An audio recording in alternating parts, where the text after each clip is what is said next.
Le portail grince doucement lorsqu'Adèle le pousse du bout des doigts. La façade blanche de la maison familiale s'élève devant elle, immaculée, prétentieuse dans son classicisme, comme si elle essayait de convaincre qu'ici, tout est stable. Tout n'a jamais été que façade. Elle inspire profondément. L'odeur de l'hortensia lui évoque des souvenirs flous, une jupe trop longue pour courir, les yeux de sa mère trop rapides pour voir les blessures qu'elle portait.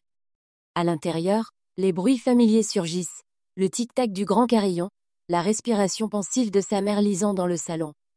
Adèle les connaît par cœur, ces sons-là, mais ils ne l'ont jamais apaisée. Adèle ? La voix de sa mère, douce comme du velours, feinte dans sa surprise.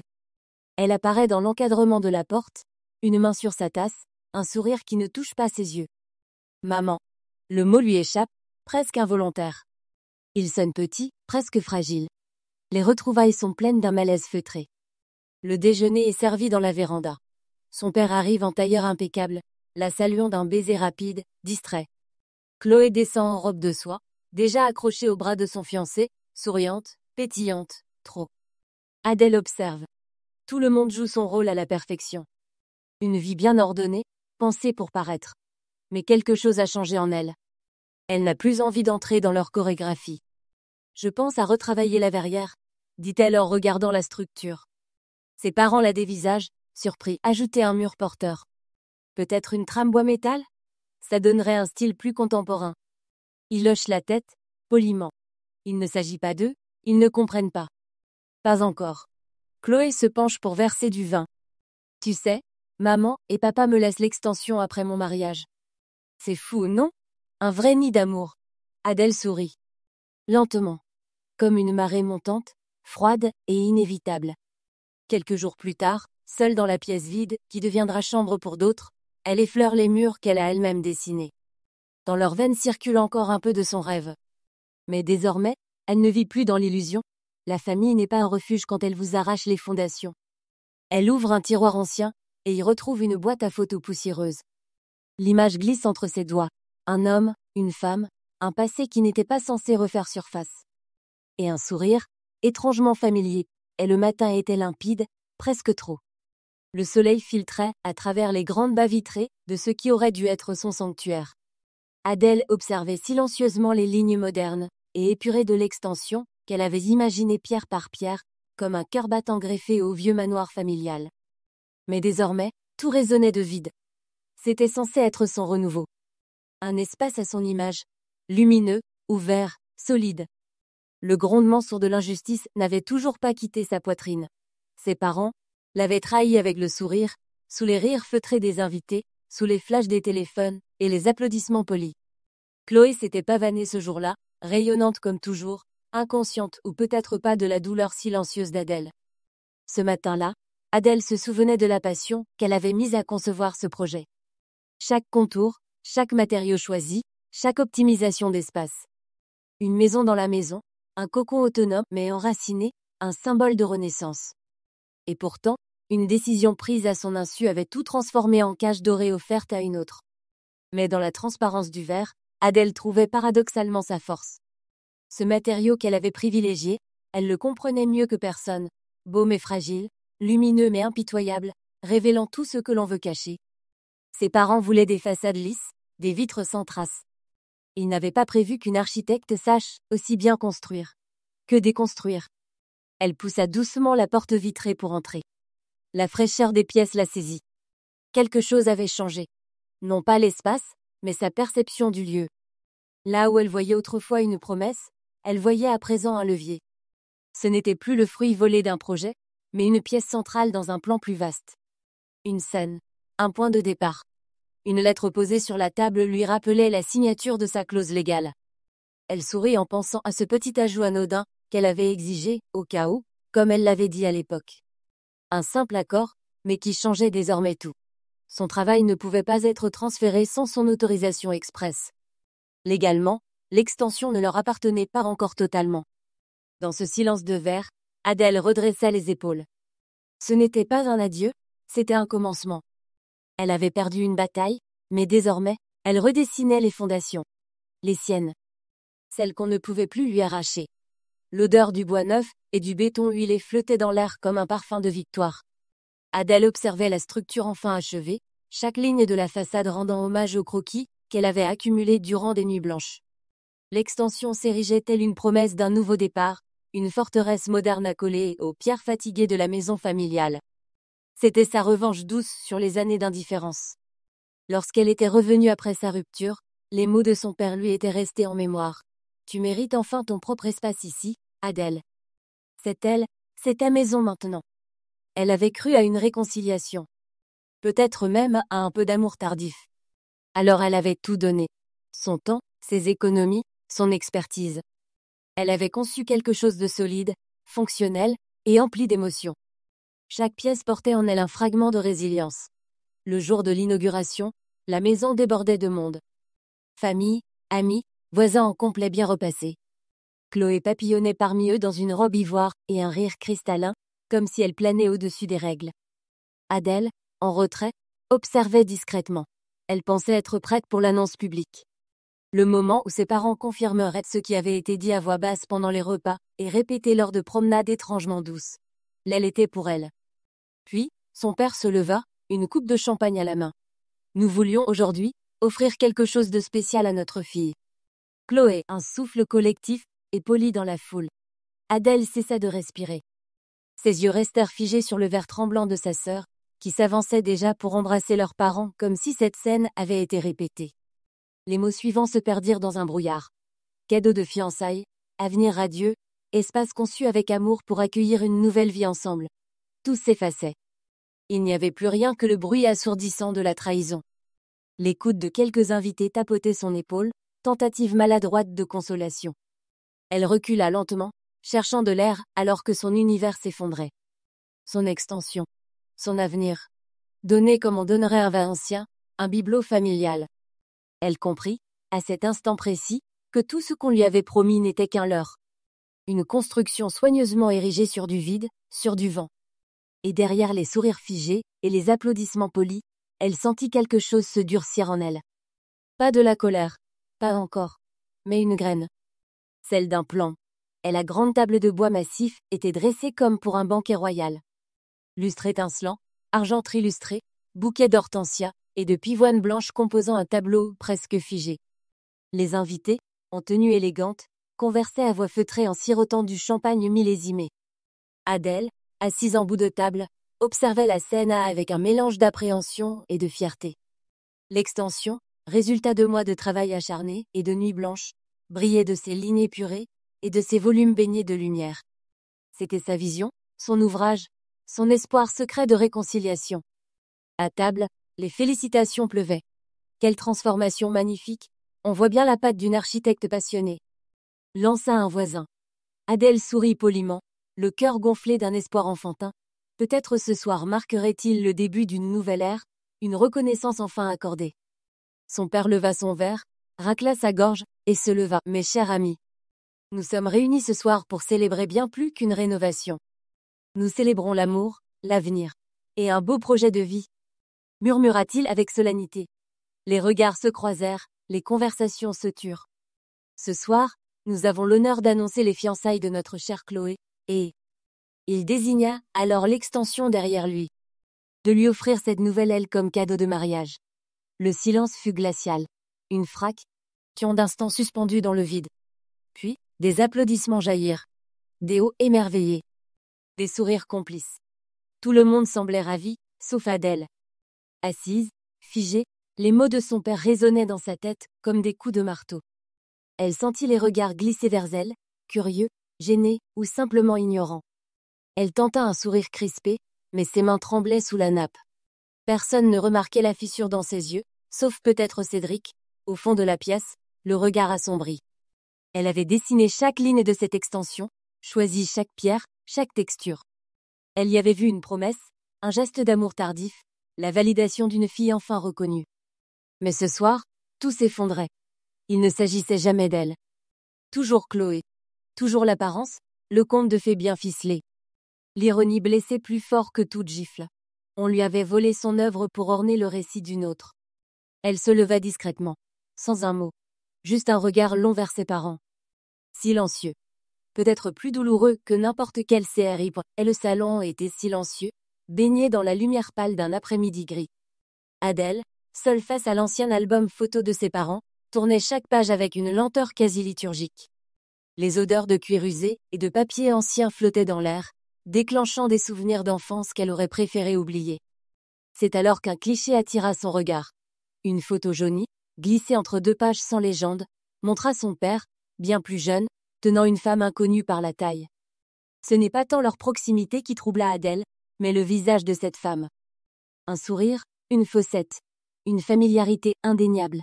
Son cœur s'emballa. Elle retourna la photo. Une inscription avait été griffonnée à l'encre noire. Nous avons tous les deux fait nos choix. Le silence sembla alors s'épaissir autour d'elle, tandis que les engrenages de sa pensée s'activaient à toute vitesse. Elle observa à nouveau le cliché, agrandissant mentalement chaque détail. Cette femme. Elle partageait le même regard que Chloé. Ce genre de détail impossible à inventer. Elle vérifia plusieurs fois. Cela devenait une évidence. Elle se releva précipitamment, feuille toujours en main, et sortit sur la terrasse, respirant l'air glacé pour calmer le vertige. Le mensonge venait de s'infiltrer dans la lumière. Durant toutes ces années, Adèle avait cru que sa douleur venait du favoritisme, de l'injustice ordinaire de parents aveugles. Mais si Chloé n'était pas la fille de son père, cela changeait tout. Ou plutôt, cela confirmait ce qu'elle avait toujours senti sans pouvoir le nommer, l'imposture dans laquelle sa famille baignait. Elle composa le numéro de Cédric. Il répondit à la deuxième sonnerie, sa voix encore plus douce qu'avant leur rupture. « Adèle ? Tout va bien ?» Elle hésita, puis murmura. « Je crois que tout ce que je crois savoir sur Chloé est faux. » Le reste de la conversation fut rapide, technique, aboutissant à un rendez-vous le lendemain. Adèle voulait tout comprendre avant d'agir. Cette vérité, elle ne pouvait pas l'utiliser comme une arme sans en connaître les limites. Plus tard, seule dans sa chambre, elle colla la photo sur un miroir. Elle se força à regarder cette femme, à chercher dans ses traits la clé du puzzle. Ce soir-là, elle comprit que le passé ne disparaît jamais. Il attend dans le silence, comme une vérité enfouie prête à rejaillir. Adèle resta longtemps assise, seule, dans l'ancienne véranda, un carnet sur les genoux. Les pages blanches semblaient attendre qu'elle trace le plan. Non pas d'un bâtiment, mais d'un acte. Elle repensait à ses années d'efforts, aux maquettes, aux compromis sur les matériaux pour respecter le budget, à toutes les nuits passées à dessiner des plans détaillés, tout cela offert en confiance à ses parents, pour leur prouver sa valeur. Et tout cela, balayé d'une révérence hypocrite faite à sa sœur souriante, main dans la main avec son fiancé, dans une extension qu'elle n'avait jamais conçue ni pensée. Mais cette fois, elle ne resterait pas spectatrice. Elle prit son téléphone, premier appel à Eliane. Puis un message à Cédric. Tous deux répondirent présents sans poser trop de questions. Ils savaient que si Adèle bougeait, c'était pour une raison solide. Son plan n'était pas une vendetta aveugle. Au contraire, il serait aussi précis qu'un plan d'urbanisme. Chaque étape aurait sa place, chaque acte sa légitimité. Elle savait que légalement, certaines signatures dans le projet d'extension avaient été établies grâce à sa participation. Elle consulta les documents, voilà la première faille. Avec Cédric, ils bloquèrent l'enregistrement définitif de l'extension au cadastre en soulevant un flou juridique quant à la propriété intellectuelle des plans. Cela empêchait toute vente ou transmission officielle de l'habitat. En parallèle, Eliane commença un désengagement progressif. Mobilier retiré sous prétexte de révision technique, artisans rappelés pour de soi-disant malfaçons, et programme de domotique désactivé. Petit à petit, la belle coquille vidée perdait son charme. Mais Adèle ne s'arrêtait pas là. La photo trouvée du père, dont le dos contenait le message sibyllin, la hanta. Elle l'agrandit, la scanna, la recoupa, jusqu'à identifier un logo de presse daté des années 90. Elle se rendit dans les archives départementales. Là, elle recroisa le nom, Marguerite Thierry. Une femme liée à un parcours politique. Et à un certain Vincent Thierry, candidat aujourd'hui même en course pour un poste de commissaire européen. Chaque pièce s'imbriquait lentement dans un tableau qu'elle n'aurait jamais osé imaginer. Mais elle ne se contenterait pas de secouer l'arbre généalogique, elle comptait révéler les fruits pour y tomber depuis longtemps, que tout le monde prétendait être des perles. Et dans ce plan, aucun cri, pas de rage. Juste du silence, de la précision, et une élégance implacable, un fracas sourd, étouffé par les épais murs en pierre, résonna alors qu'Adèle refermait doucement la porte du couloir menant à l'extension. Ce matin-là, elle était seule dans la maison familiale. Seule, mais pas paisible. Il y avait une tension, comme une fissure sous le plâtre silencieuse, mais porteuse d'effondrement. Elle posa sa main sur le mur fraîchement repeint. Une peinture satinée couleur lin, parfaitement tendue. Ses doigts glissèrent sur la surface lisse, mais ce qu'elle devinait sous cette façade, c'était l'enchevêtrement d'hypocrisie, de renoncement et de vérité cachée. Chaque mur qu'elle avait aidé à ériger en croyant construire un avenir, était en fait une cloison pour mieux l'exclure. Elle se rappelait de ces soirs solitaires passés à établir les plans, des ébauches sur papier froissé, de la modélisation qu'elle peaufinait jusqu'à l'aube. Elle croyait offrir un futur à sa famille, un hommage vivant à un amour subtil qu'elle pensait restaurer. Mais au fond, tout ça n'était qu'un théâtre. Et elle, l'architecte, n'avait été qu'une décoratrice du mensonge. Marchant lentement dans le salon de verre qu'elle avait conçu, verrière contemporaine, poutre d'acier brut, lumière traversante, elle pensa à sa mère, à ce sourire sculpté avec soin pour les voisins, à cette voix douce comme du velours qui masquait des silences coupants. Et son père, ancien cadre ambitieux dissimulant maladresse, et secret sous des airs de grandeur tranquille. Ce projet n'avait jamais été un présent pour elle. C'était une scène, offerte à Chloé comme on offre une médaille à une enfant obéissante. Tout dans cette extension criait le désir de reconnaissance. Mais ce cri avait été dirigé, canalisé, manipulé. Parce qu'il ne s'agissait jamais de bâtir pour elle, mais de construire l'alibi parfait d'une famille irréprochable. Soudain, ses yeux s'attardèrent sur une moulure du plafond. Une micro-rayure trahissait un remplacement récent. Elle grimpa sur une chaise, poussa le panneau, et ce fut là qu'elle découvrit la boîte en fer blanc. Dedans, des lettres anciennes, des photos fanées, des documents. Et celle-là. Cette image précise. Celle du père debout, aux côtés d'une mystérieuse femme, une main posée avec tendresse sur son épaule. Le dos de la photo, griffonné d'une écriture nerveuse. Nous avons tous les deux fait nos choix. Le mur venait de parler. Pour la première fois, Adèle entendit ce qu'il taisait. Et son cœur, d'abord glacé, s'embrasa d'une lucidité nouvelle. Les caméras clignotaient, les flashs crépitaient comme des éclairs figés dans le temps. Chloé, perchée sur ses talons trop parfaits, rayonnait d'une assurance fabriquée. C'était le genre de lumière qu'elle cherchait depuis toujours, celle des projecteurs, des regards admiratifs, de cette adoration facile mais éphémère. Ce soir-là, tout semblait aligné, jusqu'à ce que le passé, silencieux mais précis, vienne éclater ce miroir trop bien poli. L'enquête d'Adèle avait été méthodique. Marguerite Thierry, la femme au sourire familier, n'était pas une ombre du passé, mais une vérité dissimulée. L'extrait d'un ancien test ADN, soigneusement vérifié par Cédric, valida une hypothèse que seule l'intuition d'Adèle avait osé effleurer. Chloé n'était pas la fille biologique de Monsieur Dubois. Son père officiel n'était qu'une façade. Son père réel, en revanche, portait un nom gravé dans les colonnes de la République. Vincent Thierry, homme politique influent et candidat aux prochaines élections législatives. Adèle n'avait pas lancé l'information en un cri de vengeance. Elle l'avait semé doucement, anonymement, par un email signé d'une initiale fictive, envoyé à un journaliste de confiance. Dans les jours qui suivirent, la révélation fit l'effet d'une détonation. Plateau télé, réseaux sociaux, le nom de Chloé passait de l'admiration à la curiosité, puis à la suspicion. Qui était-elle vraiment? Quelle était la vérité sur cette famille si bien rangée? Chloé tenta de répondre. En public, face caméra, elle chercha ses mots. Le visage grave, la voix tremblante, elle tenta de réécrire le récit. Mais l'onde de choc était lancée, incontrôlable. Plus elle parlait, plus elle s'enlisait. La pression monta, encore et encore, jusqu'à une conférence de presse improvisée dans l'extension flambant neuve. Là, entourée d'amis nerveux, la rage incontrôlée remplaça le discours maîtrisé. Un geste impulsif, un vase renversé, une bougie oubliée. Les rideaux commencèrent à brûler. Des flammes rapides, une évacuation précipitée, des cris, et surtout une image, celle de Chloé, à genoux sur la pelouse, maquillage qui coule, hurlant de frustration face à ce monde qu'elle ne contrôlait plus. La vidéo fit le tour du pays en moins d'une journée. Mais au-delà du chaos se dessina cette vérité nue. Ce n'était pas Adèle qui avait volé l'équilibre de Chloé.